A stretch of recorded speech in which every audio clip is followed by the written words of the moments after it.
அஸ்ஸலாமு அலைக்கும் வரஹ்மத்துல்லாஹி வபரகாத்துஹு.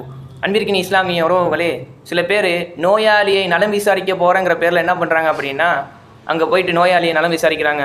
ஐயோ உங்களுக்கு இந்த நோய் வந்திருக்கா, இந்த நோய் குணமே ஆகாதே, ஐயோ உங்களை இந்த ஹாஸ்பிட்டல் அட்மிட் பண்ணியிருக்கிறாங்களா, அந்த ஹாஸ்பிட்டல் மிகவும் மோசமான ஹாஸ்பிட்டலு அப்படின்னு சொல்லி என்ன பண்ணுறாங்க, சில பயங்கர வார்த்தைகளை கொண்டு அந்த நோயாளி என்ன பண்ணுறாங்க, பயன்படுத்துகிறாங்க.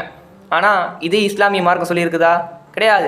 இஸ்லாமிய மார்க்கம் அழகாக சொல்லி காமிக்குது. நீ நோயாளி நலம் விசாரிக்க போறீங்க அப்படின்னா நல்ல வார்த்தைகளை கொண்டு என்ன பண்ணுங்க, நோயாளி நலம் விசாரிங்க என்பதாக அல்லாஹுடைய தூதர் நபிகள் நாயகம் ஸல்லல்லாஹு அலைஹி வஸல்லம் அவர்கள் கூறி காட்டுகின்றார்கள். அல்லாஹுடைய தூதர் ஸல்லல்லாஹு அலைஹி வஸல்லம் அவர்கள் கூறும் பொழுது, லா பஅஸ தஹூருன் இன்ஷா அல்லாஹ், இந்த துஆவை கொண்டு என்ன பண்ணுங்க, அழகிய முறையில் நோயாளியை நலம் விசாரிங்கள் என்பதாக அல்லாஹுடைய தூதர் ஸல்லல்லாஹு அலைஹி வஸல்லம் அவர்கள் கூறி காட்டுகின்றார்கள். அன்பிற்கின் இஸ்லாமிய உறவுகளை, நாளை மறுமை நாளில் அல்லாஹ் ரப்புல் ஆலமீன் ஒரு மனிதனை கூப்பிட்டு சொல்லுவான், நான் நோய்வாய்ப்பட்டிருந்தேன், ஏன் நீ என்னை பார்க்க வரல என்பதாக அல்லாஹ் ரப்புல் ஆலமீன் கேட்பான். அதற்கு அந்த மனிதன் கூறுவான், யா அல்லாஹ் உனக்கு எப்படி நோய் வரும் என்பதாக கேட்பான். அதற்கு அல்லாஹ் ரப்புல் ஆலமீன் கூறுவான், இந்த உலகத்தில் என்னுடைய அடியான் நோய்வாய்ப்பட்டிருந்தான், அவனை போய் நீ பார்க்கல, அவனை போய் நீ பார்த்துருந்த அப்படின்னா என்னை சந்தித்ததுக்கு சமம், என்னை நலம் விசாரித்ததுக்கு சமம் என்பதாக அல்லாஹ் ரப்புல் ஆலமீன் கூறியதாக ஹதீஸ்களில் நம்மளால் பார்க்க முடிகின்றது. அன்பிற்கின் இஸ்லாமிய உறவுகளை சிந்திக்க கடமைப்பட்டிருக்கிறோம். அப்போது நாம் நோயாளியை நலம் விசாரிக்க போகிறோம் அப்படின்னா அழகிய வார்த்தைகளை கொண்டு அவர்களை எந்த அளவுக்கு குணப்படுத்த முடியுமோ அந்த அளவுக்கு நம்ம ஆறுதலாக 4 வார்த்தைகளை பேசக்கூடியவர்களாக இருக்க வேண்டும் அன்பிற்கின் இஸ்லாமிய உறவுகளை.